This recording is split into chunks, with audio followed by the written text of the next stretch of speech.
નમો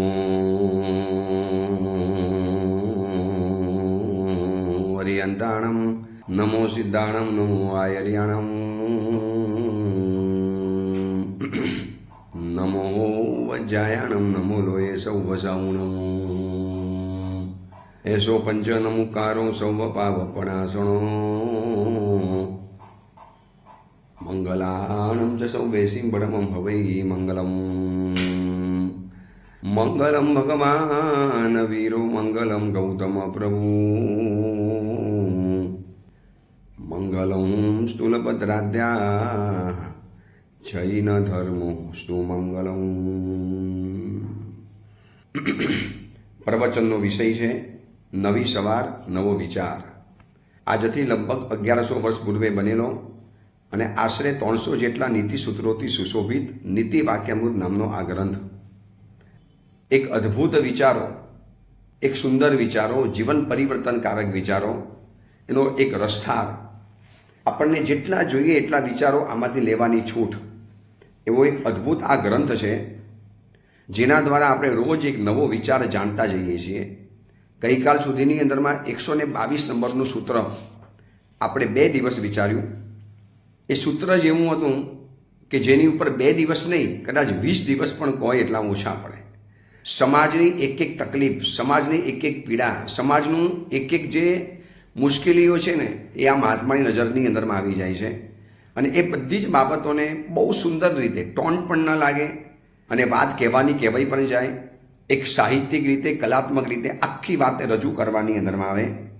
આ મહાત્માએ આખી વાત બતાવી કે થાળી સ્વયં પોતે જો ભોજન ખાઈ જશે તો ખાનારી વ્યક્તિ ક્યાં જવાની. એવી જ રીતે આ સમાજની અંદરમાં કેટલાક અધિકારીઓ, કેટલાક ચાવીરૂપ માણસો પોતે જો પોતાનો સ્વાર્થ વિચારશે, પોતે જો પોતાની જ બાબતો વિચારશે તો બીજા બધા માણસો ક્યાં જવાના. હવે આજે વિચારવું છે 123 નંબરનું સૂત્ર. પ્રવચન છે 197 નંબરનું, 197 નંબરનું પ્રવચન અને 123 નંબરનું સૂત્ર. આમાં પણ બહુ સરસ મજાની વાત બતાવી છે, આખી અલગ રીતે. સકૃત વિઘટિતમ ચેતઃ સ્ફટિક વલયમ ઇવ કહ સંધાતુમ ઈશ્વર. એક સવાલ આપણને પૂછ્યો, મહાત્મા આપણને સવાલ પૂછે છે. એમાં વાત એવી રજૂ કરી છે, એક વખત તૂટી ગયેલું મન. સકૃત એટલે એક વાર. સંસ્કૃતની અંદરમાં એક વખત માટે સકૃત શબ્દ આવે છે. સકૃત વિઘટિતમ, વિઘટિત એટલે તૂટી જવું. ચેતઃ એટલે મન. સ્ફટિક વલય એટલે સ્ફટિકના કંગળ, સ્ફટિકની બંગડીની જેમ. સંધાતુમ કહ ઈશ્વર, તો એને સાંધવા માટે કોણ સમર્થ બને છે? એનો મતલબ એ છે, એક વખત તૂટી ગયેલા મનને સ્ફટિકના કંગળની જેમ કોણ સાંધવામાં સમર્થ બને છે? એક વખત આપણું મન કોકનાથી તૂટી ગયું, અથવા તો આપણા દ્વારા કોકનું મન તૂટી ગયું, પછી આપણે એની 1000 વખત માફી માગીશું, લાખ વખત માફી માગીશું. તમારી ઉપર કોઈક વ્યક્તિએ પ્રગાઢ વિશ્વાસ કરીને તમને એક વાત જણાવી. એને વિશ્વાસ હતો કે આ મારી વ્યક્તિ છે અને મને સાચું માર્ગદર્શન આપશે અને આ મારા જીવનની સિક્રેટ વાત એ કોઈની પાસે પણ રજૂ નહીં કરે. આવો તમારી ઉપર એને પ્રગાઢ વિશ્વાસ, એટલે એને પોતાના જીવનની અતિ ખાનગી, એકદમ સિક્રેટ વાત એને તમારી સમક્ષ રજૂ કરી.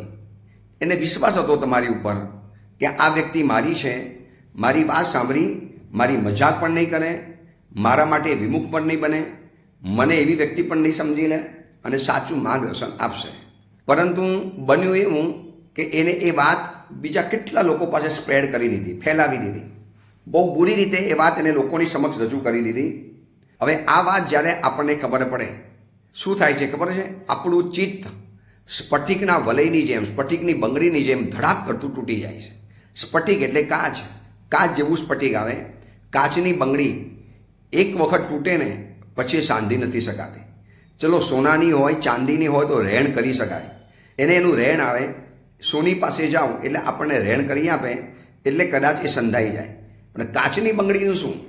અને એકદમ પતલી બંગડી હોય કાચની બંગડી. બસ મનને અહીંયા ઉપમા આપી છે કાચના વલય સમાન. સ્ફટિક વલયમ ઇવ ચેતઃ. સ્ફટિકનું વલય એટલે કાચની બંગડી સમાન, સ્ફટિકની બંગડી સમાન આપણું મન છે. એક વખત તૂટી જાય છે ને પછી એને કોઈ સાંધી નથી શકતું.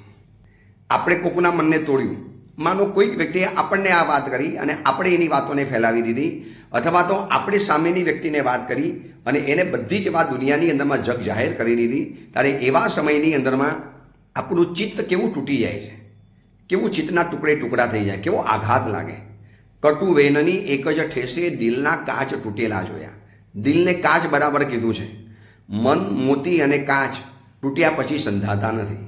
પછી ગમે એટલી માફી માગશું, સોરી કહી દઈશું, દોષ ભૂલ થઈ ગઈ, ફરી વખત આવું નહીં કરું પ્લીઝ. ઓલું કે ભાઈ એક વખત વિશ્વાસ થયો, હવે ફરી વખત વિશ્વાસ ન થઈ શકે. એ પછી સાંધી નથી શકાતો. પછી એ વ્યક્તિ કદાચ સજ્જન હોય, તમારી સાથે સંબંધ રાખે, પણ પહેલાં જેવો તો નહીં રાખી શકે. એક વખત તૂટ્યું એટલે તૂટ્યું, એને સાંધી નથી શકાતું. તો આ મનની ખાસિયત બતાવી છે. એકદમ જાણે કે સાયકોલોજીકલના કોઈ પ્રોફેસર હોય એની જેમ આ મહાત્મા વાત બતાવે છે કે વિશ્વાસ બહુ સમજીને કરજો. કોઈ પણ વ્યક્તિ ઉપર, જે તે વ્યક્તિ ઉપર વિશ્વાસ કર્યો, આંધળો વિશ્વાસ કરી લીધો, આ વ્યક્તિ મારી છે, એનું બધું જ કહી શકું, એની સાથે હું બધી જ વાતો શેર કરી શકું, એને કરી તમારી વ્યક્તિને માનીને, અને એ વ્યક્તિ જો ગદ્દાર નીકળી, વફાદાર ન નીકળી, અનમેચ્યોર્ડ નીકળી, જવાબદાર ન નીકળી, અને એ પછી જે આપણને આ બધી વાતોનો જે સાર સાંભળવા માટે મળે, લોકો સમક્ષ આપણી જે ગંદકી અને બુરાઈ બહાર ફેલાઈ જાય, આપણે વિચાર કરીએ કે આના સિવાય તો મેં કોઈને કીધું પણ નથી, અને આ વ્યક્તિએ આવું કરવાનું મારી સાથે, એને મારી સાથે આવો વ્યવહાર કરી નાખ્યો. માણસનું મન એટલું બધું તૂટી જાય છે ને કે છેલ્લે કદાચ માણસ કાં આપઘાત કરી નાખે છે, કાં એકબીજાના ખૂન ખરાબા કરી નાખે છે. આજે આવા હજારો કિસ્સો બનતા હોય છે. તો આના કરતાં મહાત્મા કહે છે કે સ્ફટિકના વલય જેવું ચિત્ત છે, સકૃત વિઘટિતમ. એક વખત તૂટી ગયું, વિઘટિત એટલે તૂટી ગયું, બ્રેક થઈ ગયું, એક વખત એના ટુકડા થઈ ગયા ને પછી કહ સંધાતુમ ઈશ્વર, એને સાંધવા માટે કોણ સમર્થ છે? કોઈ સાંધી નથી શકતું. મન મોતી અને કાચ તૂટ્યા પછી સંધાતા નથી. કદાચ સાંધો મારો પણ ખરો, પહેલાં જેવું તો ન દેખાય, એને રેન દેખાય, વચની અંદરમાં કંઈક વસ્તુ ભરેલી દેખાય, આખો એનો દેખાવ જ બદલાઈ જાય, આખું એનું સ્વરૂપ જ બદલાઈ જાય. તો એક વખત મન તૂટી ગયા પછી સંધાતું નથી. એટલા માટે બહુ સમજવા જેવી આ વાત છે કે જે તે વ્યક્તિ ઉપર વિશ્વાસ નહીં કરવાનો, જે તે વ્યક્તિ ઉપર ભરોસો નહીં કરી દેવાનો, જે તે વ્યક્તિને બહુ કાચી ઉંમરની અંદરમાં બધું સોંપી નહીં દેવાનું. આજે એવી કેટલી છોકરીઓ છે અને એવા કેટલા છોકરાઓ છે, યંગ છોકરા છોકરીઓ કોલેજમાં ભણે, ટ્યુશન ક્લાસીસમાં સાથે ભણે, પરસ્પર એકબીજાની મૈત્રી બંધાય, છોકરાને છોકરી ગમી, છોકરીને છોકરો ગમી ગયો, પરસ્પર મૈત્રી બંધાય, ઇન્સ્ટાગ્રામની અંદરમાં ચેટિંગ શરૂ કરે. આવા પેપરની અંદરમાં નહીં તો રોજના 10 થી 15 કિસ્સા આવે છે, રોજના 10 થી 15 કિસ્સા. ઇન્સ્ટાગ્રામમાં ફ્રેન્ડ રિક્વેસ્ટ મોકલી. હું એમ કહું છું કે ભણેલા ગણેલા છોકરા છોકરીઓને આટલી ખબર ન પડે કે કોઈક અજાણી વ્યક્તિએ આપણને ફ્રેન્ડ રિક્વેસ્ટ મોકલી, તો એની ઉપર આટલો બધો ભરોસો કેમ કરી દેવાનો? અરે એની સામે વસ્ત્ર ખોલીને ખુલ્લા થઈ જાય, પોતાનું નેકેડ શરીર બતાવી આપે, એના ફોટા અપલોડ કરી આપે, આટલો બધો આંધળો વિશ્વાસ એક અજાણી વ્યક્તિ ઉપર. અને પછી એ વ્યક્તિ જ્યારે ગદ્દારી કરે, બ્લેકમેલ કરવાનું શરૂ કરે, લાખો રૂપિયા પડાવે. સુરતની અંદરમાં આવા જૈન છોકરા છોકરીઓ મારી પાસે રડતા આવ્યા છે, ગુરુદેવ આમાંથી કેવી રીતે બચવાનું? અમારા માટે તો ધરતી હવે માર કરી આપે તો અમે જીવન છુપાઈ જઈએ. વિશ્વાસ હતો અને બધું જ ખુલ્લે આમ બતાવી દીધું, બિલકુલ ખુલ્લું નેકેડ. હવે સાહેબ અમારા જીવનમાં આવું થયું છે. ત્યારે હું એને કહેતો હતો કે આપણા જ મહાત્મા 1100 વર્ષ પૂર્વે આજની વાત આપણને ગઈકાલે બતાવીને ગયા છે કે એક વખત મન તૂટી જાય છે ને પછી એ સાંધવું સમર્થ નથી બનાતું. એટલે પછી મનમાં આર્ત ધ્યાન, મનમાં રૌદ્ર ધ્યાન, મનમાં અસમાધિની આગ, ભયંકર સંકલેશો અંતરમાં ચાલે, એટલું બધું મન ખદ બને, એટલા બધા મનની અંદરમાં પારાવાર વિકલ્પો પેદા થાય. કર્મોના બંધન બાંધવાના, કરી કાંઈ ન શકો. ઓલો બ્લેકમેલ કરનારી વ્યક્તિ લાખો રૂપિયા પડાવે, અથવા તો તમને જ્યાં કે ત્યાં તમારે જવાનું. પછી એના મિત્રો પણ તમારી સાથે ગંદુ કામ કરે, એના દોસ્તારો પણ તમારી સાથે ગંદુ કામ કરી નાખે. ઓલો કે મારા 4 મિત્ર તારી પાસે આવશે, તારે એને ખુશ રાખવાના છે. ઓલી છોકરી કે પણ તું આ શું કરે છે? જો કશું બોલીશ ને તો મારી પાસે તારા બધા જ વિડીયો છે, વાયરલ કરી લઈશ. અરે લગ્ન કર્યા પછી પણ આવી બ્લેકમેલના ભોગ બનનારી વ્યક્તિઓ આવી છે અને પારાવાર રડી છે કે એક વખત જીવનમાં ભૂલ થઈ ગઈ, હવે આખી જિંદગી ભોગવવાનું, આખી જિંદગી એ કેમ કરવાનું.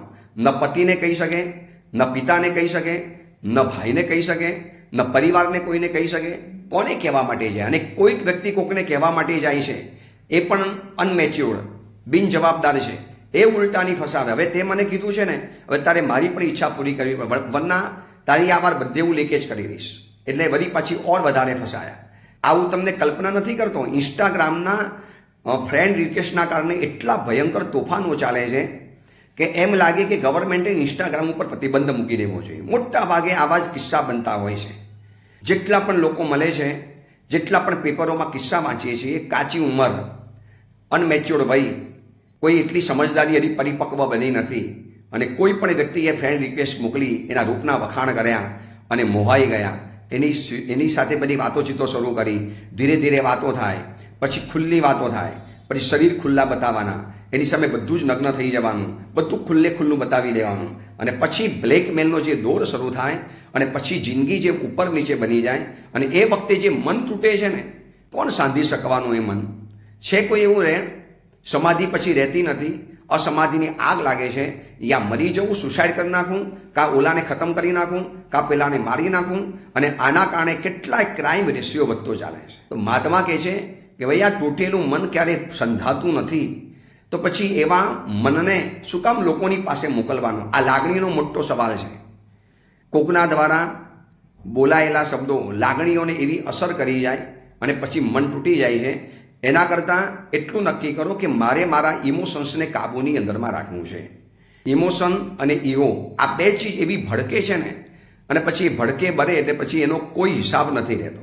આજે જેટલી પણ ક્રાઇમ થાય છે, જેટલા પણ અપરાધો થાય છે, જેટલી પણ અપરાધની શ્રેણીઓ વધી છે ને, આ ઈગો અને ઇમોશન, એવા મન તૂટે, એવા મન ભડકે, પછી એવો અંદરમાં ગુસ્સો વારે, પછી એની સાથે વેર લેવા માટે જાય. હું તો મરીશ, તને પણ મારીશ, તને પણ નહીં છોડું. અને પછી જે પરંપરા ચાલે, આ કિસ્સા રોજ બરોજ બને જ છે. તમે પણ સોશિયલ મીડિયાના માધ્યમ દ્વારા જોતા હશો. હું તો પ્રિન્ટ મીડિયાના માધ્યમ દ્વારા મને ખબર પડે. આ બધા કિસ્સાઓ નોંધું છું, લખું છું. હજારો કિસ્સાઓ પ્રવચનમાં બતાવું છું. એટલા વિચિત્ર કિસ્સા હોય છે કે સંસાર ઉપરથી વૈરાગ્ય આવી જાય, મન તૂટી જાય. યાર આની ઉપર આપણે ભરોસો રાખ્યો અને આવું થઈ ગયું. ભર્તુહરિ રાજાને વૈરાગ્ય કેમ થયો? રાજા ભર્તુહરિને એને પહેલા પોતાની પિંગલા નામની પત્ની ઉપર શૃંગાર શતક લખેલું હતું. પોતાના પતિના શરીરના આખા વર્ણન કર્યા, 108 શ્લોક બનાવ્યા.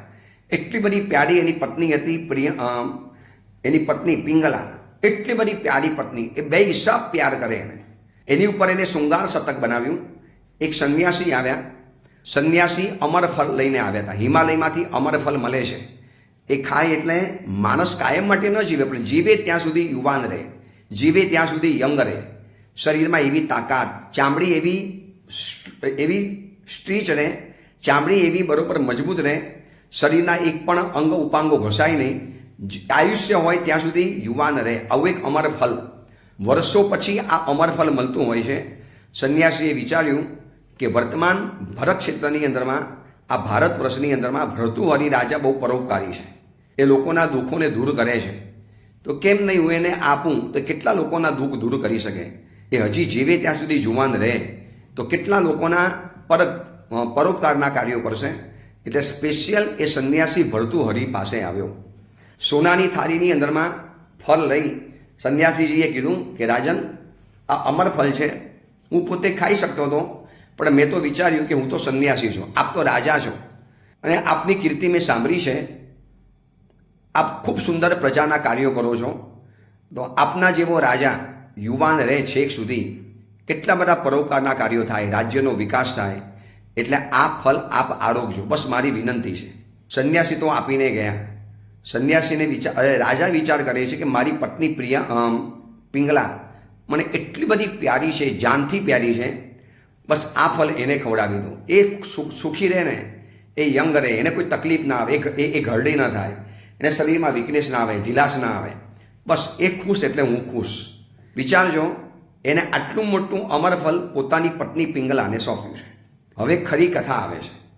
પિંગલા આવા રાજા એનો ચાહક છે, રાજા એનો ચરણોનો દાસ છે, રાજા એને દિલ ફાડીને પ્રેમ કરે છે. આટલો મોટો રાજા એના ચરણોનો પૂજારી બનીને રહે છે, એની ખુશીમાં પોતાની ખુશી માને છે. અને એવી રાણી પિંગલા એક રાજાના હાથીને સંભાળનારા મહાવતના પ્રેમમાં હતી. આ વિચારી લેજો. હવે રાણીએ શું કર્યું, એ માવતને રોજ રાતના મળે, રોજ એની સાથે રંગરેલિયા મનાવે. આ વિશ્વાસુ રાજાને આટલી દગાખોરી કરે. એને કીધું કે જો આ અમરફળ છે, તું ખાઈ લે ને, તું યુવાન રહીશ ને, તું મને ખુશ રાખી શકીશ, તું તારી સાથે મજા માણી શકીશ, તું આ ફળ ખાઈ લે. વિચારજો, સંન્યાસીએ વિચાર્યું કે રાજા યુવાન રહે તો પ્રજાનું કલ્યાણ થાય, અને એવા રાજાએ પોતાની પત્નીને આ ફળ સોંપ્યું છે, જે ફળ લેવા માટે લોકો યુદ્ધ કરે. હવે રાણીએ સાવ સામાન્ય ગણાતો એક કારકુન કહેવાય, રાજાનો નોકર મહાવત, હાથીને જે સંભાળે, હાથીને જે અંકુશ લઈને સંભાળી લે, હાથીને નવડાવે ધોવડાવે, એના પ્રેમમાં પિંગલા રાણી હતી. એને આપ્યું. હવે આ માવત પણ વળી પાછો વેશ્યાના પ્રેમમાં હતો, એટલે એને ફળ આપ્યું છે વેશ્યાને, તું ખા, તું યુવાન રહીશ ને તો મને જરા મજા આવશે, તારું શરીર યુવાન રહે, કેટલું બધું ગમે. હવે વેશ્યાએ શું વિચાર કર્યો કે મારા જેવી વેશ્યા જીવે કે મરે શું ફરક પડે છે, અમે પણ પાપીણીઓ છીએ, કેટલાય પુરુષોના શરીર સાથે અમારે સોદા કરવાના, જવા દો ને, આના કરતાં કઈ જિંદગી છે મારી, હું વધારે જીવીને શું કરીશ. આના કરતાં આપણા રાજા ભર્તૃહરિ છે ને, કેટલા પરદુખ ભંજન છે, કેટલો આ ઉત્તમ રાજા છે, પ્રજાને પુત્રની જેમ પાલન કરે છે. આવો રાજા જો વધુ જીવે અને યુવાન રહે, કેટલા રાજ કલ્યાણ થાય, કેટલા રાજ્યના કલ્યાણકારી કાર્યો થાય. એટલે વેશ્યા ફળ લઈને વળી પાછી રાજા પાસે આવી. હવે રાજા ચોંક્યો, અમરફળ તું ક્યાંથી લાવી? સાહેબ વાપરો ને, જ્યાંથી પણ આવ્યું ત્યાંથી આવ્યું. રાજા કે મારે જવાબ જોઈએ, બોલ.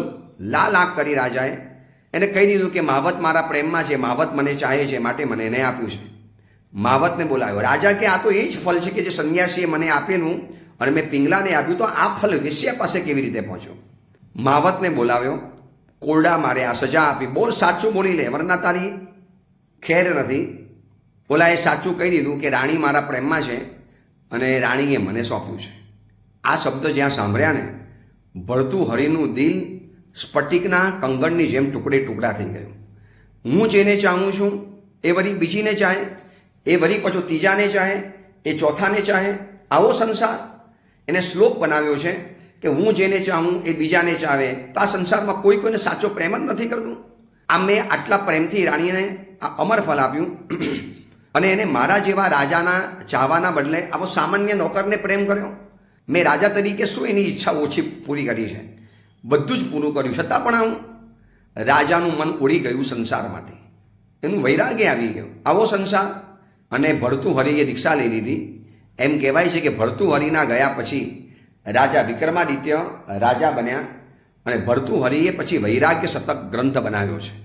એમાં આ બધી વાતો લખેલી છે કે ભાઈ દિલ કોઈને સમજીને આપજો, વરના આ દિલ એટલે આ ચિત્ત મન એવું છે કે તમે જેને સોંપશો એને જો સાચવતા નહીં આવડે અને દરેક વ્યક્તિ પોતાનો સ્વાર્થ પૂરો કરે, બાકી બધું પછી ગઉં. એમ કે ને હું તને બહુ ચાહું છું, બહુ ચાહું છું, એ ચાહે છે એટલે દરેક માણસ પોતાની જાતને ચાહે છે. મને કોઈક વ્યક્તિ ગમી, કેમ ગમી? મને ગમી છે માટે ગમી, સારી છે માટે મને નથી ગમી. એ મને ગમી એટલે મને અનુકૂળ છે, મારી વાત માને છે, મારી વાત સ્વીકારે છે. હમણાં એ વ્યક્તિ તમારો વિરોધી બની જાય, તમારા માટે જેમ તેમ વાતો કરવા માંડે, અને પછી આપણે એને પ્રેમ કરીશું? વ્યક્તિ તો એની એ જ છે, રૂપ તો એનું એ જ છે. કેમ હવે આપણે એને ધિક્કારીએ છીએ? કારણ કે આપણે આપણી જાતને ચાહતા હતા એટલે આપણે એને પ્રેમ કરતા હતા. હકીકતમાં કોકને પ્રેમ કરીને આપણે આપણી જાતને ચાહીએ છીએ. કોઈને સાચો પ્રેમ નથી કરતું. નિસ્વાર્થ પ્રેમના પ્રસંગો તો જીવનમાં એકાદ બે બને, એકાદ બે, એ પણ બધાના જીવનમાં ન બને. કોકના જીવનમાં એવા પરિવારો મળે, એવા લોકો મળે. આજે હું કહી શકું કે 2-4 પરિવારો એવા મળ્યા છે નિસ્વાર્થ પ્રેમ. મને એમ થાય કે આ કેમ આપણને આટલો બધો પ્રેમ કરે છે? શું મળશે એમને અમને પ્રેમ કરીને? આપણા માટે ખુવાર થઈ જાય, આપણા માટે તન મન ધન બધું જ કુરબાન કરવા તૈયાર થઈ જાય. એવા પરિવારોને હું જાણું છું, ઓળખું છું, નિકટથી જાણું છું. એ પરિવારને હાથ જોડું છું, એને ખબર ન પડે એવી રીતે એને મનોમન નમસ્કાર કરું છું કે આ તમારો નિસ્વાર્થ પ્રેમ એ અમને જિંદગી જીવવાનું બળ આપે છે. પણ મોટા ભાગે સ્વાર્થોની રમત ચાલે અને એવા સમયની અંદરમાં મન તૂટી ગયું ને પછી મહાત્મા કહે છે કે સકૃત વિઘટિતમ ચેતઃ, એક વખત તૂટી ગયેલું મન સ્ફટિક વલયમ ઇવ, કાચની બંગડીની જેમ, સ્ફટિકની બંગડીની જેમ, કહ સંધાતુમ ઈશ્વર, કોણ એને સાંધવા માટે સમર્થ છે? કોઈ સાંધી નહીં શકે. મન એક વખત તૂટ્યું એટલે ગયું. હવે મન તૂટે છે ને, ચલો એ વાત આપણે બરોબર છે, પણ ઘણી વખત છે ને એવું પણ કે આમ વિચારવાની અંદરમાં આવે છે કે એકવાર મન તૂટી ગયા એવી સંધાતું નથી એમ કહેવાના બદલે એમ કહેવાનું મન થાય છે કે ડગલે ને પગલે તૂટતા રહેવાનું મનને એકવાર સાંધી લીધા પછી પણ એક દિવસ પૂરતું પણ મનને સાંધી લેશો ને વળી પાછું બીજા દિવસે તો તૂટી જવાનું.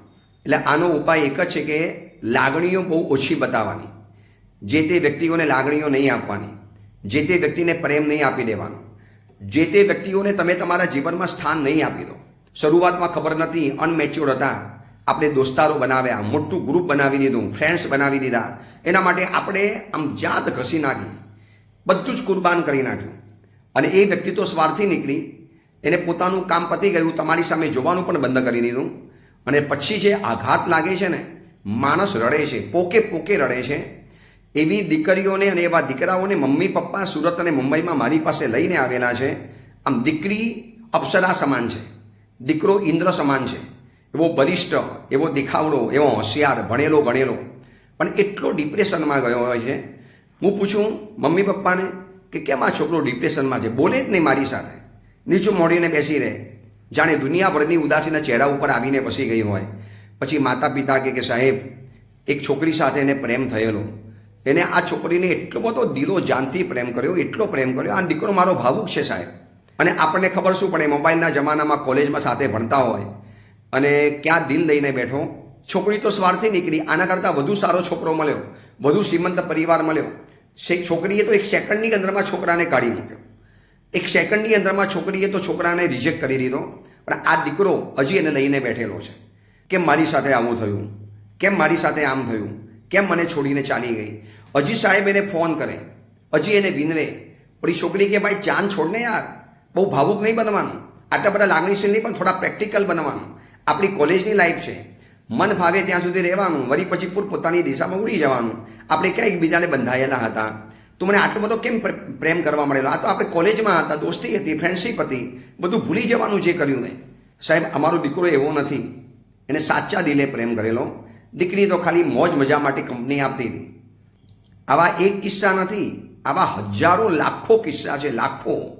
આવી દીકરીઓ પણ આવે છે, મમ્મી પપ્પા લઈને આવે, પરિવાર સાથે લઈને આવે અને પછી એની પણ કહાની આવી જ કંઈક કહાનીઓ હોય. હું એને એક જ કહું છું કે થોડા વખત માટે તમારા જીવનમાં આવેલી વ્યક્તિને તમે જો આટલા બધા યાદ કરીને ડિપ્રેશનમાં રહો છો, તો તમે તમારા માતા પિતાને નથી જોતા? તમારા માતા પિતા આના કારણે કેટલા ઉદાસ છે, કેટલા દુઃખી છે. આ તમારું ડિપ્રેશન, આ તમારી ઉદાસી માતા પિતાને કેવી ખૂંચે છે. તમને માતા પિતાનો પ્રેમ નથી દેખાતો? એ છોકરો શું મહિના, 2 મહિના, 6 મહિના, વર્ષ માટે તમને પ્રેમ કરીને ગયો, ભાઈ એ તો અયોગ્ય હતો.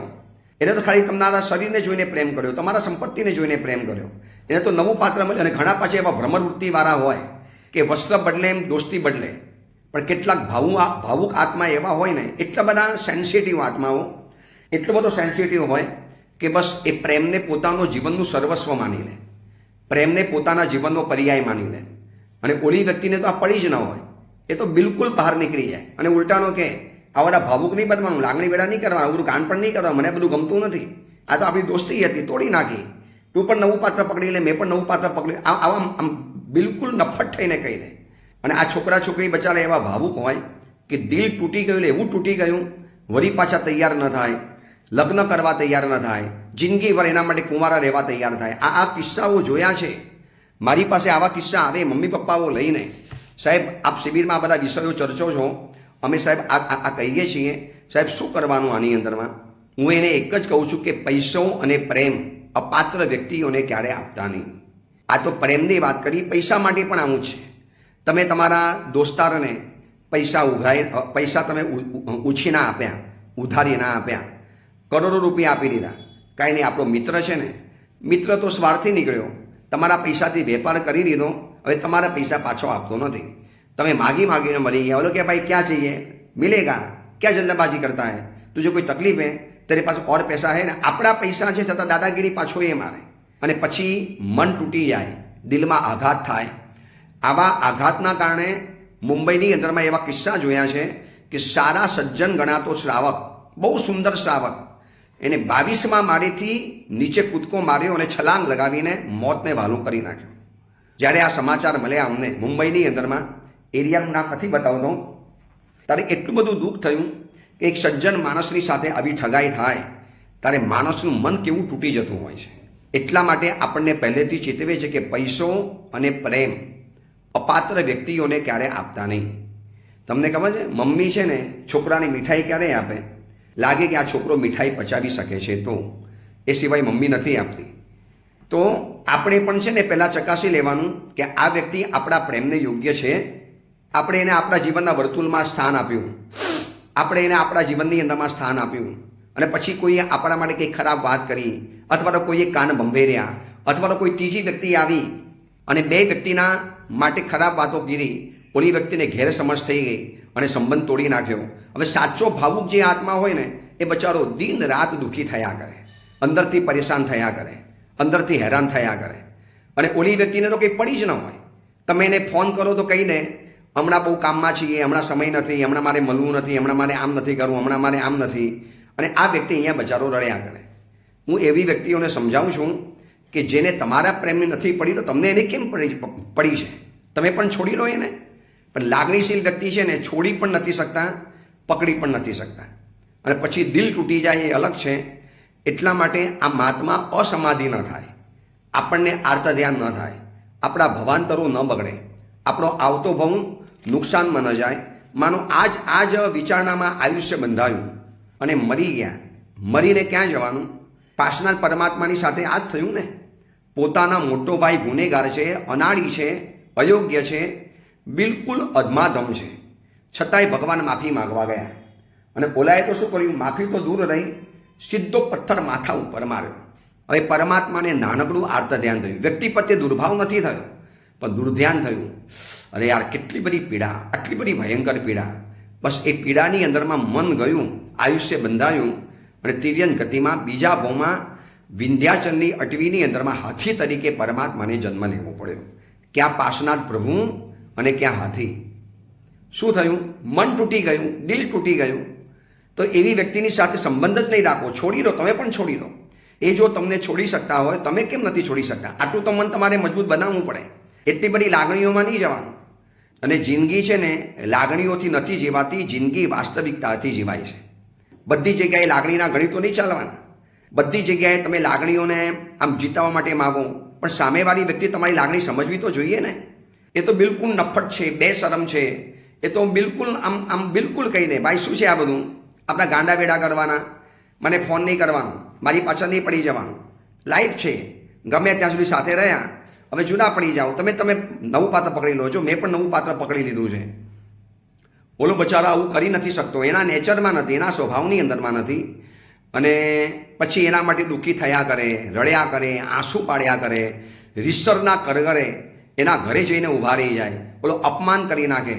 એના કારણે વળી પાછું દિલ તૂટે, દિલ ઉપર દિલ તૂટ્યા જ કરે, અને છેલ્લે દુર્ગતિની પરંપરા ઊભી થાય છે. આ મહાત્માને આપણી દુર્ગતિની પરંપરા દેખાય છે. માટે આપણને એક વ્યવહારુ શિખામણ આપે છે કે એક વખત તૂટેલા મનને સ્ફટિકના કંગળની જેમ સાંધવામાં કોણ સમર્થ બને છે?